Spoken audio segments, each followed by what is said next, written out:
Hello friends, स्वागत है आपके अपने यूट्यूब चैनल सनी सर के एक नए क्लास में। आज जो है हम लोग केमिस्ट्री के शॉर्ट इंपॉर्टेंट क्वेश्चंस लेकर आ गए हैं। यानी हमने 30 ऐसे क्वेश्चंस गेस किए हैं जिनमें से 8 प्रश्न आपसे पूछे जाएंगे और 4 प्रश्नों का जो है उत्तर आपको देकर आना है। इससे पहले हमने बायोलॉजी के 30 ऐसे प्रश्नों को प्रोवाइड कर दिया है जिससे प्रश्न पूछे जाएंगे और आपको बना के आना है। यानी कि इन्हीं में से प्रश्न आपसे पूछे जाएंगे।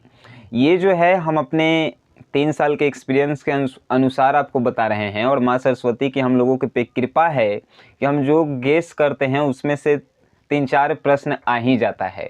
तो ये इसी तरह माँ सरस्वती की कृपा हम पे बनी रहे और आप लोगों पे बनी रहे तो हम लोग सक्सेस ज़रूर करेंगे। तो चलिए आज के इस वीडियो को शुरू करते हैं। तो जो बायोलॉजी का क्वेश्चन है उसका लिंक जो है वीडियो के डिस्क्रिप्शन में है, वहाँ से आप जाकर देख सकते हैं। और जो आज का क्वेश्चन है पहला कि उदासीनीकरण अभिक्रिया से आप क्या समझते हैं। फर्स्ट क्वेश्चन है कि उदासीनीकरण अभिक्रिया से आप क्या समझते हैं। कितना आसान प्रश्न है। केमिस्ट्री को आप लोग जितना भारी समझ रहे हैं वो सबसे आसान है। उदासीनीकरण अभिक्रिया वैसी अभिक्रिया जिसमें अम्ल एवं क्षार भाग लेकर जल और लवण बनाते हैं, उसी अभिक्रिया को उदासीनीकरण अभिक्रिया कहते हैं। वैसी अभिक्रिया जिसमें अम्ल और क्षार दोनों भाग लेकर जल और लवण बनाते हैं, उसी अभिक्रिया को उदासीनीकरण अभिक्रिया कहते हैं। ठीक है, तो अम्ल और क्षार मिलकर जल और लवण बनाएगा, यही उदाहरण हम देंगे, है कि नहीं। अब जो है तन्यता किसे कहते हैं। तन्यता किसे कहते हैं। तन्यता मतलब अगर हमनी के भाषा में कहल जाए तो तानना, यानी कि रस्सी मान के चलिए ढीला रहता है तो उसको तानते हैं तो सीधा हो जाता है। यानी किसी ठोस पदार्थ को खींचने की क्षमता को तन्यता कहते हैं। किसी ठोस पदार्थ को खींचकर सीधा करने की क्षमता को तन्यता कहते हैं। तन्यता किसे कहते हैं, तो किसी भी ठोस पदार्थ को खींचकर सीधा करने की क्षमता को तन्यता कहते हैं। जैसे कि रस्सी ढीला है, ओकरा खींचेंगे तो तन जाएगा, यानी कि ऊपर जो क्षमता, जो हम दोनों हाथ से क्षमता लगाएं उसी को तन्यता कहेंगे। समझ गए। नेक्स्ट है कि लोहे के वस्तुओं का जस्तीकरण क्यों किया जाता है। अब लोहा के वस्तुओं का जस्तीकरण मतलब समझते हैं पेंट। यानी लोहे के वस्तुओं का जस्तीकरण क्यों किया जाता है, तो लोहे के वस्तुओं का जस्तीकरण जो है जिंक नहीं लगने के लिए किया जाता है, कि जंक नहीं लगे, इसीलिए लोहे के वस्तुओं का किया जाता है, तो जस्तीकरण किया जाता है। समझ गए। यानी कि लोहे के वस्तुओं का जस्तीकरण इसलिए किया जाता है कि उसका संक्षारण ना हो, संक्षारण मतलब कि जंक ना लगे, इसीलिए लोहे के वस्तुओं का जस्तीकरण किया जाता है। नेक्स्ट है कि बेकिंग पाउडर क्या है। बेकिंग पाउडर का ही नाम दूसरा नाम है खाने वाला सोडा, तीसरा नाम है ओकर सोडियम बाइकार्बोनेट और ओकर सूत्र का है तो NaHCO3।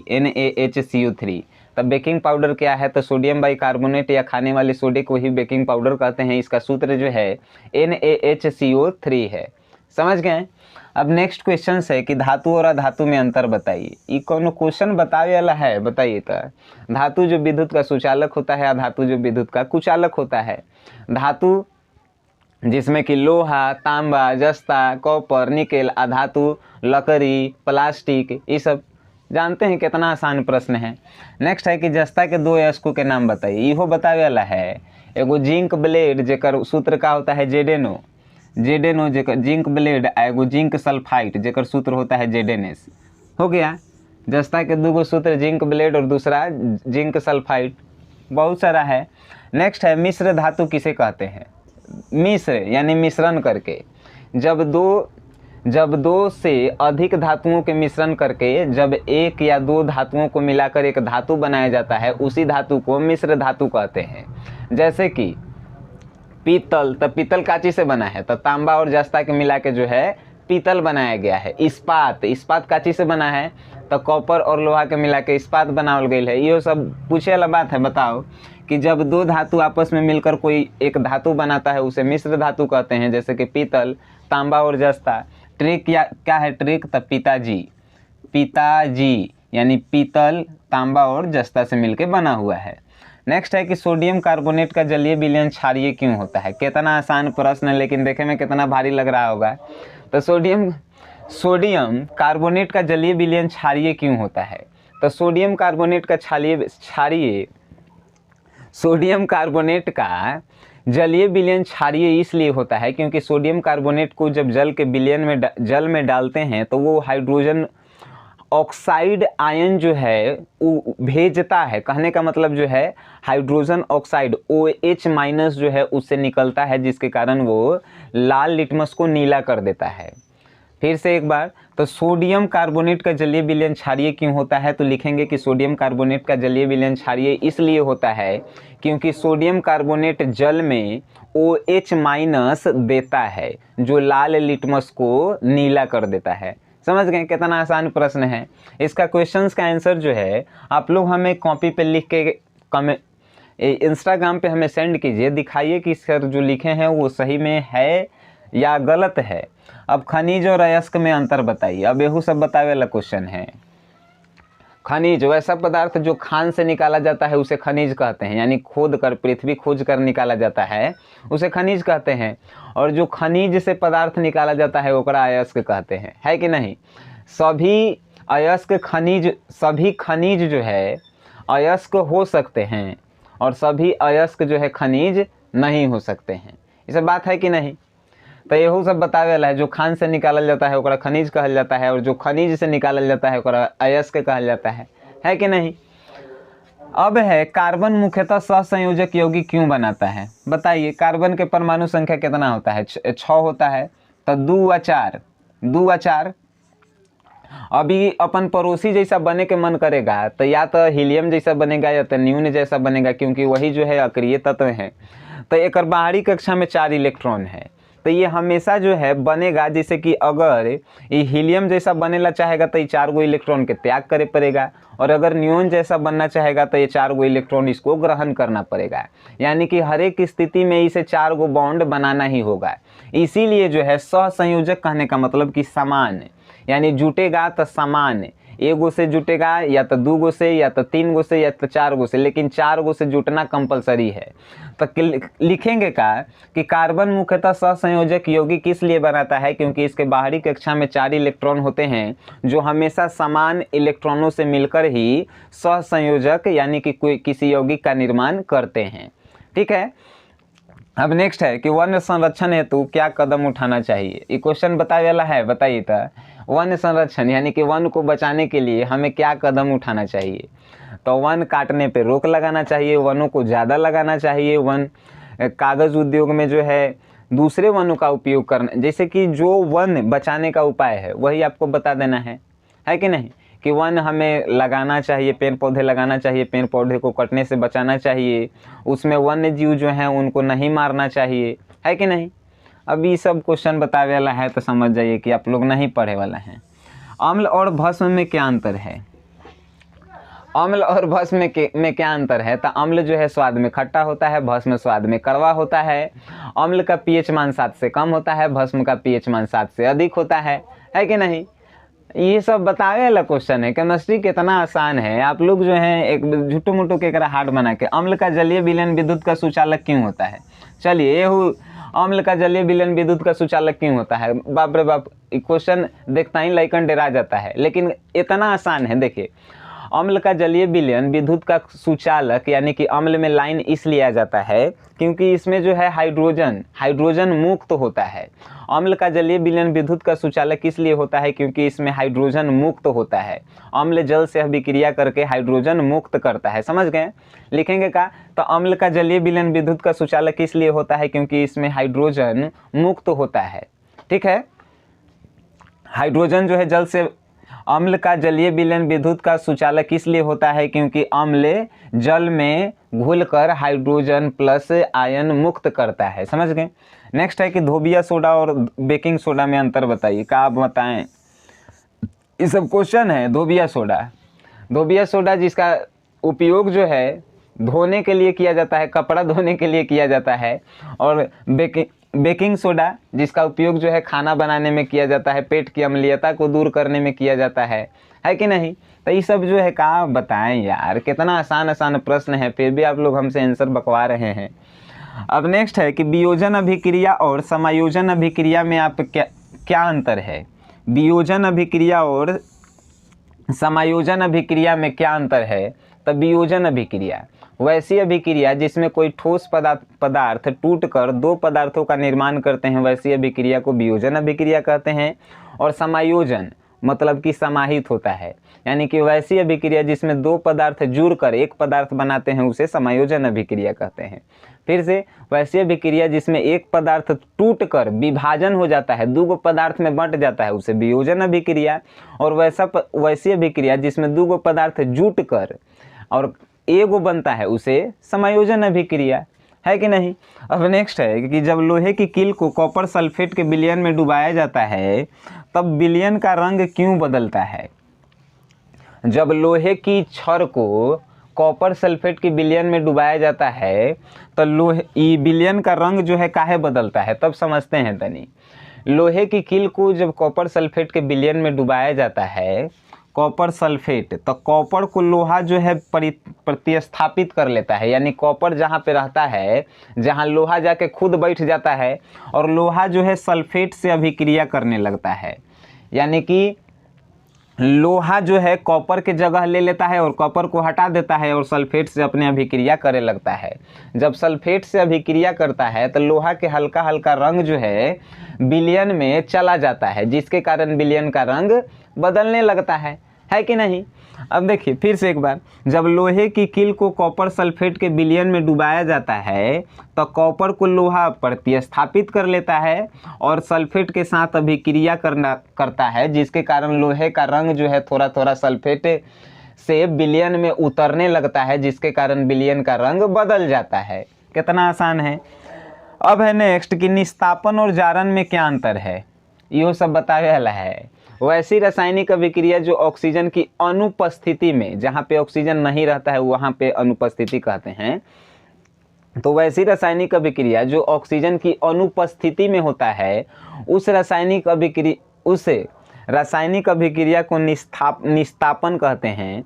और वैसी रासायनिक अभिक्रिया जो ऑक्सीजन की उपस्थिति में होता है उसे जारण कहते हैं। समझ गए। वैसी रासायनिक अभिक्रिया जो ऑक्सीजन की अनुपस्थिति में होता है उसे निस्तापन, और वैसी रासायनिक अभिक्रिया जो ऑक्सीजन की उपस्थिति में होता है उसे जारण कहते हैं। कितना आसान है। अब नेक्स्ट हम बात करते हैं धनायन का आकार परमाणु के आकार से कम क्यों होता है। नेक्स्ट क्वेश्चन है जो आपको नज़र आ भी रहा होगा या नहीं भी नज़र आ रहा होगा, तो हम बता दे रहे हैं कि क्वेश्चन है कि धनायन का आकार परमाणु के आकार से कम क्यों होता है। तो धनायन का आकार परमाणु के आकार से कम इसलिए होता है क्योंकि परमाणु जो है बड़ा होता है और परमाणु में से एगो इलेक्ट्रॉन जब निकलता है तब धनायन बनता है। अब मान के चलिए हम अमीर हैं, हम एगो रुपया दूगो रुपया कोनो के दे ही दिए तो ऊ का हमरा से बड़का हो जाएगा कि छोटे रहेगा। इसीलिए धनायन का आकार परमाणु से छोटा होता है क्योंकि परमाणु जो है एक इलेक्ट्रॉन त्याग कर धनायन बनाता है। समझ गए। अब नेक्स्ट है कि प्रतिस्थापन अभिक्रिया क्या है। ये क्वेश्चंस आपको नज़र नहीं आ रहे होंगे, फिर भी हम बता रहे हैं। प्रतिस्थापन अभिक्रिया क्या है, उदाहरण दीजिए। तो प्रतिस्थापन अभिक्रिया वैसी रासायनिक अभिक्रिया जिसमें कोई परमाणु किसी दूसरे परमाणु के स्थान को प्रतिस्थापित कर लेता है, उसी अभिक्रिया को प्रतिस्थापन अभिक्रिया कहते हैं। जैसे मान के चले कि हमें जब पढ़ा रहे हैं और हमर जगह यानी हमरा हटा के कोनो दूसरा के पढ़ावे लगा तो वो हमर जगह के प्रतिस्थापित कर लिया। समझ गए। यानी कि वैसी अभिक्रिया जिसमें कोई परमाणु किसी दूसरे परमाणु को हटाकर अपना स्थान ग्रहण करता है, उसी अभिक्रिया को प्रतिस्थापन अभिक्रिया कहते हैं। कितना आसान था। अब नेक्स्ट है कि अवक्षेपण अभिक्रिया से आप क्या समझते हैं। चलिए देखिए, एहू सब आसान प्रश्न लिखल है, तो उन्हीं के खाली वीडियो देख लिया तो समझिए कि आपका एकदम भला हो गया। भला और भला कर रहे हैं जब हम आपका, तो आपका भी एगो फर्ज बनता है, आपको कुछ नहीं करना है। इस वीडियो का लिंक कॉपी करना है और उन लोगों तक शेयर कर देना है जो पढ़ने में कमज़ोर हैं, जिससे हम लोगों के सहायता, हम लोग जो है किसी का सहायता भी कर सकते हैं और सहायता करने से जो है पुण्य मिलता है। मालूम है कि नहीं। तो अवक्षेपण अभिक्रिया यानी कि वैसी रासायनिक अभिक्रिया जिसमें किसी विलयन में कोई विलेय मिलाते हैं तो कोई ठोस पदार्थ नहीं मिलता है, विलयन में नहीं घुलता है, जिसके कारण वो अलग हो जाता है उसी अभिक्रिया को अवक्षेपण अभिक्रिया कहते हैं। नहीं समझे, अपन भाषा में आते हैं। जैसे मान के चलिए कि हम पानी और चीनी का विलयन बना रहे हैं, तो चीनी में एगो दूगो कंकरो रहता है या नहीं तो चींटी रहता है कि नहीं, चींटियों 2-4 गो रह ही जाता है। तब पानी और चीनी मिला रहे हैं, तब पानी के साथ चीनी तो मिल गया, लेकिन चींटियाँ मिलेगा चाहे कंकरवा पत्थरवा मिलेगा, उसको तो निकालल जाएगा, यानी कि अवक्षेपण किया जाएगा। समझ गए। तो वैसी रासायनिक अभिक्रिया जिसमें विलयन में विलय घुल जाता है और जो ठोस पदार्थ बच जाता है उसी को क्या कहते हैं, तो अवक्षेपण कहते हैं। और इस पूरी अभिक्रिया को कहते हैं अवक्षेपण अभिक्रिया। समझ गए। अब नेक्स्ट है कि तनु और सांद्र विलयन में अंतर स्पष्ट करें। तनु मतलब अगर बता दिए हम तो कहेंगे कि कितना आसान है। तनु मतलब हमनी के भाषा में बोला जाता है ढीला, और सांद्र मतलब जो है कठिल। अब तनु और सांद्र में तनी एगो और भाषा में समझते हैं। जैसे पानी और चीनी को मिला रहे हैं तो एकदम जो है ढीला बन जाता है, और वैसा ही पानी या चीनी के मिलाएंगे लेकिन जिलेबी के रस बनाएंगे तो कितना कड़ा होता है कि नहीं। तो तनु और सांद्र विलयन में अंतर बताना है, तो कहाँ अंतर होगा, तो तनु विलयन जो है ढीला होता है और सांद्र विलयन जो है थोड़ा ज़्यादा कम ढीला होता है, यानी कि कड़ा होता है, कठिल होता है, कठिल लिखेंगे। और तनु विलयन में जो है विलायक की मात्रा अधिक होती है, यानी पानी की मात्रा अधिक होती है और चीनी की मात्रा कम होती है। और सांद्र विलयन में जो है चीनी की मात्रा ज़्यादा रहता है और पानी की मात्रा कम रहता है। समझ गए।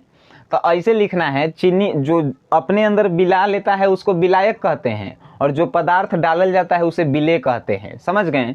तो कैसे लिखेंगे अब आप लोग समझ गए होंगे।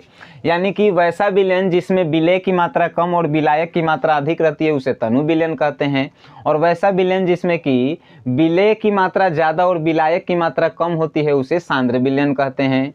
तनु विलयन ढीला होता है और सांद्र विलयन जो है थोड़ा मोटा होता है। समझ गए। नेक्स्ट है कि पीतल एवं तांबे के बर्तन में दही एवं खट्टे पदार्थ को क्यों नहीं रखना चाहिए।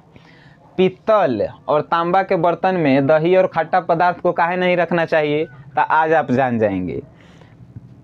पीतल के बर्तन में या चाहे तांबा के बर्तन में दही और खट्टा पदार्थ इसलिए नहीं रखना चाहिए काहे कि खट्टा पदार्थ में जो है अम्ल रहता है, और पीतल और जो तांबा के बर्तन रहता है ये सब धातु है, तो अम्ल धातु से अभिक्रिया करके विषैला पदार्थ बनाता है। विषैला कहे का मतलब कि जौहर बनाता है, और जौहर हमनी के खाएंगे तो का जिएंगे, मर जाएंगे। इसीलिए पीतल और तांबे के बर्तन में जो है हम लोगों को खट्टा दही जो है, दही या चाहे खट्टा पदार्थ नहीं रखना चाहिए।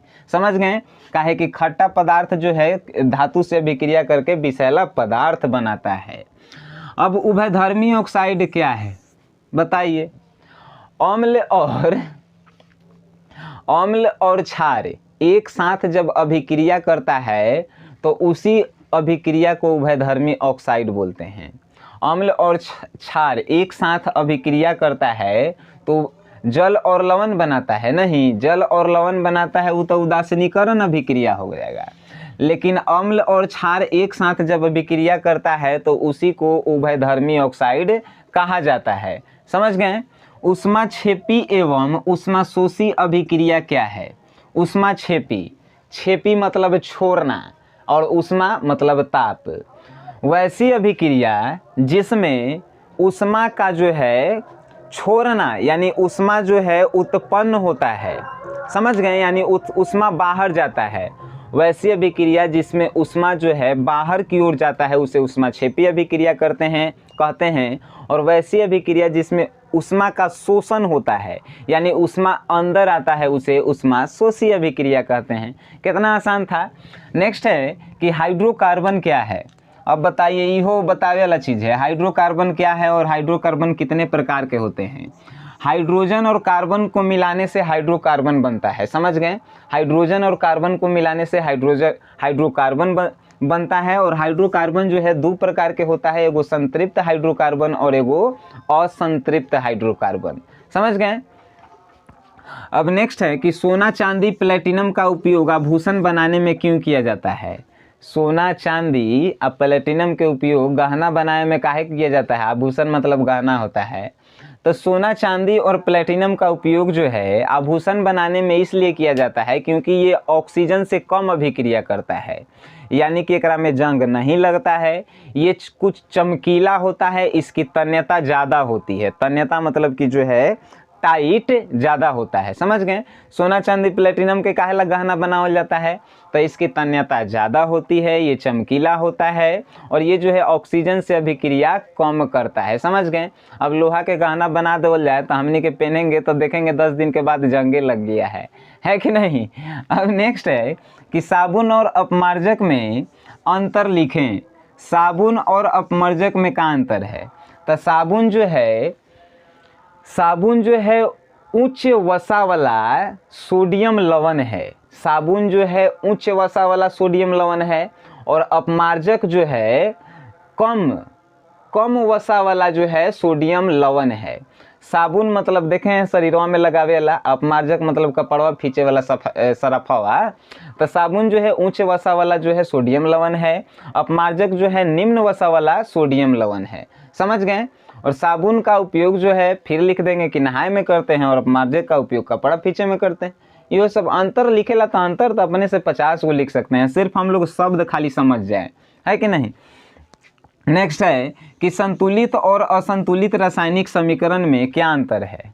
अभी वो सब बताने वाला है। संतुलित रासायनिक समीकरण वैसा रासायनिक समीकरण जिसमें अभिकारक और प्रतिफलों के बीच यानी अभिकारक और प्रतिफलों के दोनों तरफ परमाणुओं की संख्या समान होती है उसे संतुलित कहते हैं। और वैसी रासायनिक अभिक्रिया जिसमें अभिकारक और प्रतिफलों के परमाणुओं की संख्या असमान होती है यानी बराबर नहीं होता है उसे असंतुलित रासायनिक समीकरण कहते हैं, है कि नहीं। संतुलित रासायनिक समीकरण जेकरा में अभिकारक और प्रतिफल के बीच क्या होता है, परमाणु की संख्या समान होती है, और असंतुलित में अभिकारक और प्रतिफल के बीच परमाणुओं की संख्या असमान होती है, समझ गए। अब नेक्स्ट है कि उत्कृष्ट गैसों को अलग समूह में क्यों रखा जाता है। उत्कृष्ट मतलब नोबल गैस को अलग समूह में काहे रखा जाता है। अभी हो कहाँ हम बताएं, चलिए बता ही देते हैं। उत्कृष्ट गैसों को नोबेल गैसों में इसलिए उत्कृष्ट गैसों को यानी कि नोबेल गैसों को अलग समूह में इसलिए रखा जाता है क्योंकि इन सभी का गुण जो है अलग अलग एक ही प्रकार के होते हैं। इन सभी के बाहरी कक्षा में एक उतना ही इलेक्ट्रॉन होते हैं जितना एगो के होता है, समझ गए। कहे के मतलब कि पूर्ण होता है सब, इस सब के बाहरी कक्षा में इलेक्ट्रॉनों की संख्या जो है पूर्ण होता है और ये सब जो है एक ही गुण प्रदर्शित करते हैं जिसके कारण उत्कृष्ट गैसों को का एक अलग समूह में रखा जाता है कि नहीं। नेक्स्ट है कि सोडियम को केरोसिन में डुबाकर क्यों रखा जाता है। ये प्रश्न जो है हमको भी बहुत दिन से परेशान कर रहा था, लेकिन आज इतना आसान हम आपको बताएंगे कि ज़िंदगी में कभी आप भुला भी नहीं पाएंगे। सोडियम को केरोसिन में इसलिए डुबा कर रखा जाता है, केरोसिन मतलब मिट्टी के तेल, क्योंकि सोडियम को अगर बाहर रखा जाए केरोसिन से अलग तो आग लग जाएगा तुरंत, क्योंकि ये किसी भी चीज़ से तुरंत अभिक्रिया करता है। किसी भी धातु से सोडियम जो है तुरंत अभिक्रिया करता है जिससे तुरंत आग लग जाएगा। लेकिन मिट्टी के तेल से यानी किरासन तेल से सोडियम अभिक्रिया नहीं करता है, इसीलिए सोडियम को केरोसिन तेल में डुबाकर रखा जाता है। अब हमें आशा है कि आप लोग जो हैं केमिस्ट्री के इन शॉर्ट प्रश्नों को याद भी कर लिए होंगे, क्योंकि हमने ऐसे बताए भी हैं जिसके माध्यम से आपको याद हो गए होंगे। याद हो गए हैं तो कमेंट में जो है आप ज़रूर बताएंगे कि याद हो गया है। इसके बाद ही जो है हो सकता है कि शाम को आपको फिजिक्स का जो है प्रोवाइड करा दिया जाए, क्योंकि समय हम लोगों के पास कम है, ठीक है। तो आप लोग इस पे मेहनत करेंगे घर पे करना क्या है कि ये वीडियो 2 बार आप देख लिए तो समझिए कि ये सब क्वेश्चन याद हो गए। बायोलॉजी का पहले ही हम बता दिए हैं, फिजिक्स के खाली एगो लेके हमको आना है, उसके बाद जो है लॉन्ग प्रश्नों पे हम लोग चलेंगे। सो गाइस वीडियो देखें तो वीडियो सिर्फ हम कहेंगे कि शेयर कीजिए जिससे लोगों की मदद हो। हम जो है मदद करना चाहते हैं उन लोगों की जिनके पास पढ़ने की सुविधा नहीं है, जिनके पास कोचिंग जाने की क्षमताएँ नहीं हैं, उन लोगों तक हम पहुँचना चाहते हैं। सो गाइस वीडियो देखने के लिए धन्यवाद।